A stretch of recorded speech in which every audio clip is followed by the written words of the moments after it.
ایران میں ایک استاد ہیں، انہوں نے فرمایا کہ جوان ان کے پاس آیا اصفہان کا، کہ جو صورت شکل کا بہت اچھا تھا اور ایک مڈل کلاس سے اوپر، بہت ہی ویل ڈریس، بہت خوبصورت نوجوان. اور اس نے کہا کہ میں مجلسوں میں آتا ہوں باقاعدہ،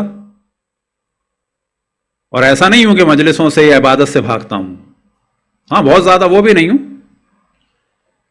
اور اس نے اپنا واقعہ بتایا کہ میں آپ کو ایک واقعہ بتاؤں کہ جس میں اللہ کی بندگی اور امام رضا علیہ الصلوۃ والسلام سے توسل کا نتیجہ ہے. وہ کہتا ہے کہ ایک لڑکی مجھے نظر آئی، انتہائی حسین، اور یہ خود بھی حسین ہے، اور بقول اس کے کہ مجھ میں پوری شرائط تھی کہ اس کو بھی اٹریکٹ کر سکوں، اور میرا دل بھی چاہا، اور کم سے کم یہ دل چاہا اچھائی میں کہ شاید اسی سے شادی ہو جائے اور میں اس کا پیچھا کروں. لیکن اگلے ہی فوراً میرے ذہن میں آیا کہ نہ، دوسرے کی ناموس کا پیچھا نہیں کرنا چاہیے. اور میں نے قربتاً اللہ، اور یہ خصوصاً کہ میں جاتا ہوں امام حسین علیہ السلام کی مجلس میں. اس نے کہا میرے ذہن میں آیا میں امام حسین پہ مصائب کرتا ہوں، اس لڑکی کا پیچھا کروں؟ صحیح ہے، شادی کی نیت ہے، دوسرے کی ناموس کا پیچھا کروں؟ اس وقت ہٹ گیا. لیکن لڑکی ذہن میں تھی، اب چیز نہیں نکلتی ذہن سے. کہتا ہے پھر میں زیارت کے لیے گیا، اور امام رضا علیہ الصلوۃ والسلام سے اس کا نہیں کہا، پھر بھی شکل تھی ذہن میں لیکن اس کو نکال دیا تھا، اور کہا یا امام رضا میں آپ کے پاس آیا ہوں، پڑھا لکھا ہوں، نوکری نہیں ہے، حج پہ جانا چاہتا ہوں، پیسے نہیں ہیں، شادی کرنا چاہتا ہوں، حالات سازگار نہیں ہیں، گھر چاہتا ہوں، گھر کے بغیر شادی نہیں ہو سکتی. ایران میں تقریباً یہی حال ہے کہ وہاں پہلے نوجوان سب کچھ کرتے ہیں پھر شادی ہوتی ہے، کیونکہ وہاں ساتھ رہنے کا رواج نہیں ہے. اور میں اپنے آپ کو گناہ میں بھی ڈالنا نہیں چاہتا. آپ امام رؤوف و رحیم ہیں، اور میں شریعت کی مخالفت میں بھی نہیں چلنا چاہتا. کہتا میں نے امام سے توسل کیا، واپس آیا. اب آپ دیکھیں کہ اس کے بعد بھی امتحان ہے، لہٰذا ہم یہ نہیں کر سکتے کہ اللہ اور رسول اللہ صلی اللہ علیہ وسلم اور ائمہ سے کہہ دیا تو اب ان پر ہمارا حکم ماننا واجب ہو گیا، آج ہم نے کہہ دیا کل ہو جائے. نہ، دعا کے بعد اور توسل کے بعد ہماری کیفیت یہ ہو کہ صحیح ہے، اللہ سے زیادہ کوئی رحمان و رحیم نہیں ہے، اس سے زیادہ عادل نہیں ہے، ہم نے دعا کر لی، باقی اس کے ہاتھ میں. 5 مہینے گزرے تو دروازے کے پاس ایک گاڑی آ کے رکی، اور گاڑی میں ایک مڈل ایج کا تقریباً 50 سال کا ایک آدمی، اس نے دروازہ کھٹکھٹایا، بہترین کار. کہا کہ اس گھر میں علی آغا رہتے ہیں کوئی، یعنی آغا علی یعنی مسٹر علی ہیں کوئی؟ تو انہوں نے کہا ہاں میں ہوں. تو آدمی نے جھک کے گاڑی میں جو خاتون بیٹھی تھی، جو بظاہر شکل سے ایج میں اس کی بیوی لگ رہی تھی، تو کہا کہ ہاں یہی گھر ہے، یہی علی ہے. تو بیوی رونے لگی. کہا تمہارے یہاں آنا چاہتے ہیں. تو اس نے بلایا. اس نے کہا کہ بڑی عجیب سی بات ہے، لیکن ہم بڑی پریشانی میں آئے ہیں. ہم نے خواب دیکھا ہے آج، میں نے بھی دیکھا، میری بیوی نے بھی دیکھا، اور میری بیٹی نے بھی دیکھا. اور جب میں نے اٹھا تو میں پریشان ہو کے رونے لگا. تو میری بیوی بعد میں اٹھی، اس نے کہا کیا ہوا؟ تو میں نے کہا میں نے خواب میں دیکھا ہے امام رضا علیہ السلام کو. کہا تم نے دیکھا ہے؟ میں نے بھی دیکھا ہے، تم بتاؤ اپنا. ان دونوں نے اپنا خواب بتایا. تو بعد میں ان لوگوں کے چہرے سے اندازہ ہوا، بیٹی نے بھی کہا کہ کیا ہوا؟ تو انہوں نے کہا ہم نے خواب دیکھا ہے. کہ اچھا، میں نے بھی خواب دیکھا ہے. کہا کیا خواب دیکھا ہے؟ تو پتا چلا تینوں نے ایک خواب دیکھا ہے، اور خواب یہ ہے کہ فلانے ایڈریس پر ایک لڑکا رہتا ہے، علی اس کا نام ہے، اور وہ تمہارے لیے بہترین داماد ثابت ہوگا.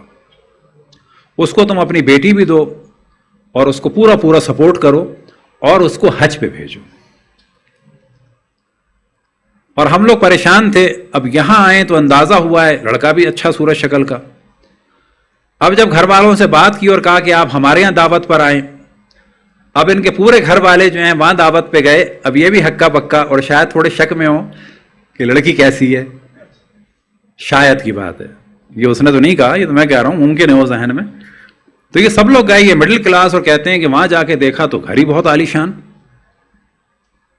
اور یہ فیملی تہران میں ہے، اور وہ جانتے ہیں، آغا دانشمند ایک وہاں کے خطیب ہیں، وہ جانتے ہیں اس فیملی کو. کہنے لگے وہاں جا کے انہوں نے دیکھا کہ بابا یہ تو بہت پیسے والے لوگ ہیں. اب اس کے بعد یہ نوبت آئی کہ صحیح ہے یہ ہو گیا ہے لیکن لڑکی لڑکا بالآخر ایک بات چیت تو کریں. اب یہ جو بات کرنے کے لیے گیا تو وہاں پر جا کر اسے احساس ہوا کہ اللہ سبحانہ و تعالیٰ نے کس طرح سے میرے گناہ سے بچنے کی مجھے جزا دی اور امام رضا علیہ الصلوۃ والسلام کا توسل کا نتیجہ کیا ہوا. کمرے میں گیا, لڑکی نے تو اس کو نہیں دیکھا تھا. کمرے میں گیا تو اس نے دیکھتے ہی فوراً کہا یا امام رضا, یا امام رضا. وہی لڑکی تھی کہ جس کو اس نے دیکھا اور دیکھنے کے بعد محض اللہ سبحانہ و تعالیٰ کی خوشنودی کے لیے اور کس چیز کے لیے کہ میں امام حسین پر گریہ کرنے والا کیا کسی لڑکی کا پیچھا کروں. صلوات پڑھیں پر محمد والے محمد.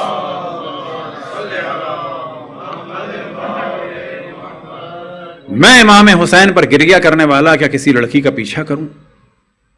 تو اتنی بات ذہن میں رہے کہ ہمارا کام ہے اللہ رسول اور ائمہ علیہم الصلوۃ والسلام کی اطاعت کرنا.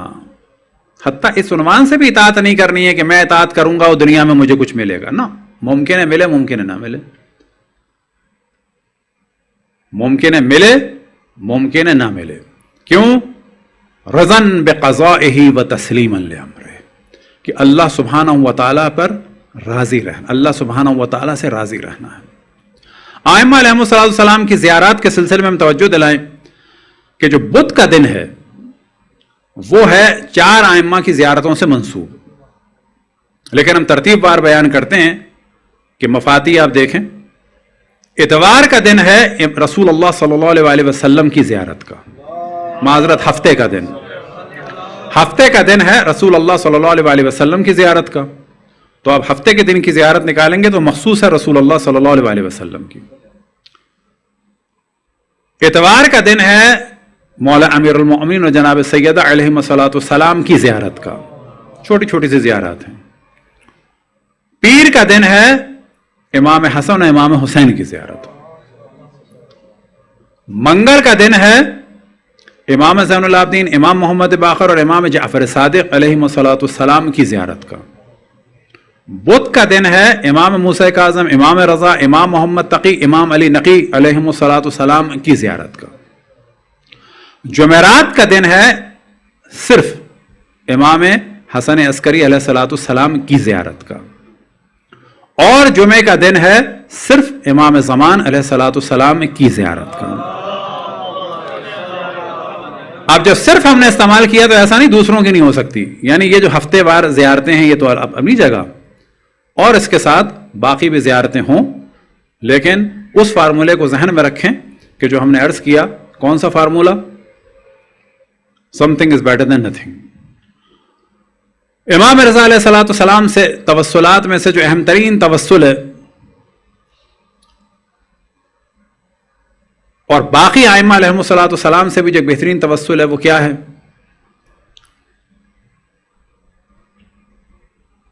کہ جناب سیدہ سلام اللہ علیہا کی بارگاہ کہ ان کی بارگاہ میں جناب سیدہ سلام اللہ علیہا کا پرسہ دیا جائے. ایک شخص تھا مشہد کا ہی کہ جس کے اعمال بہت اچھے نہیں تھے اور ظاہر کے حساب کتاب بھی ہونا تھا. اب کچھ گناہ ایسے ہوتے ہیں کہ ظاہر ان کے لیے کچھ سزا بھگتنی ہے, لیکن خداوند تبارک و تعالیٰ نے گناہوں کی معافی کے لیے کچھ شرائط بھی ہیں, اور ان میں سے بعض یہ ہے کہ جتنی زیادہ استغفار ہو اور پھر اس میں شفاعت, ہر چیز کی الگ الگ کنڈیشن ہے. تو ان کے دوست نے انہیں خوشی میں دیکھا اور کافی دن خوشی میں دیکھا ہم دفن ہونے کے بعد ہی. تو دوست کہتے ہیں کہ تم بہت خوش ہو اور مجھے تو امید نہیں تھی تمہاری. تو کہتا ہے کہ نہیں, حال تو میرا بھی خراب تھا, اور جب میں مرا تو مستقل پریشانی میں تھا, یہاں تک کہ جب تم لوگ مجھے امام رضا علیہ الصلوۃ والسلام کی قبر مطہر کے پاس لے گئے تو کچھ دیر کے لیے مجھے سکون مل گیا تھا, لیکن مجھے پتا تھا جیسے ہی یہاں سے تم لوگ مجھے نکالو گے تو مشکلات شروع ہو جائیں گی، اور جب تم لوگ مجھے اندر لے گئے تو مجھے یہ دھڑکا لگا ہوا تھا کہ جب نکلوں گا تو پھر مشکل ہو جائے گی شروع، اور جب نکلنے والے تھے تو مجھے ایک آواز آئی. اب یہ جو آواز تھی یہ نتیجہ ہے خود کسی نیک کام کا، یاد رکھیں. ابھی نیک کام کیا ہو سکتا ہے؟ فرض کریں کسی کو پانی پلا دیا. ہر ایک نیک عمل کی صورت بدل جاتی ہے، ہر نیک عمل کی ایک شکل بدل جاتی ہے. ہر نیک عمل جو ہے قبر میں اور برزخ میں اور جنت میں اور ہر جگہ حتیٰ پل صراط میں خاص شکل کے ساتھ آتا ہے. لہذا بعض علماء کرام فرماتے ہیں جو روایتوں کا نتیجہ ہے کہ جو کچھ ہے قبر میں وہ نتیجہ ہے اس دنیا کا.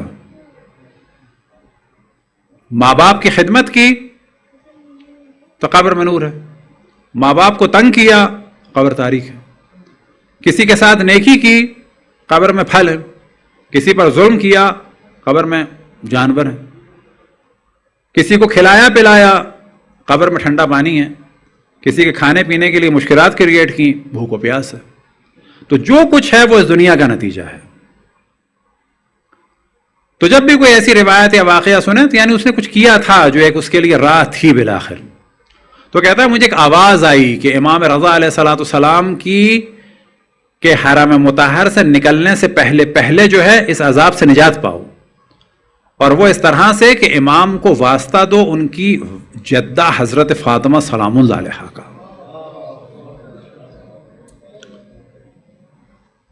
وہ کہتا ہے کہ جیسے یہ ندا آئی تو میں نے امام کو واسطہ دیا کہ یا امام رضا آپ کو واسطہ ہے اپنی جدہ حضرت فاطمہ سلام اللہ علیہا کا کہ میری شفاعت فرمائیں.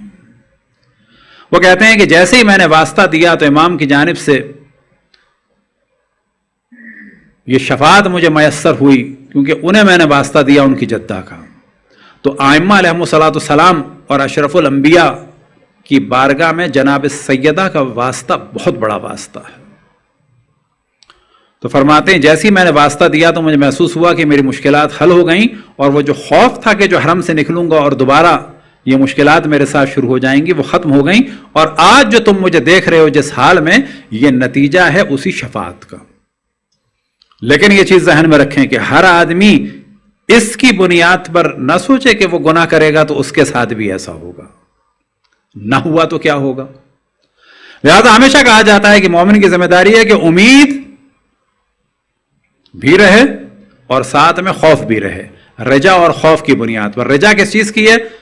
امید ہے کہ اللہ معاف کر دے گا. خوف کس چیز کا؟ اگر نہ معاف کیا تو کیا ہوگا. امید ہے کہ شفاعت ہوگی، نہ ہوئی تو کیا ہوگا.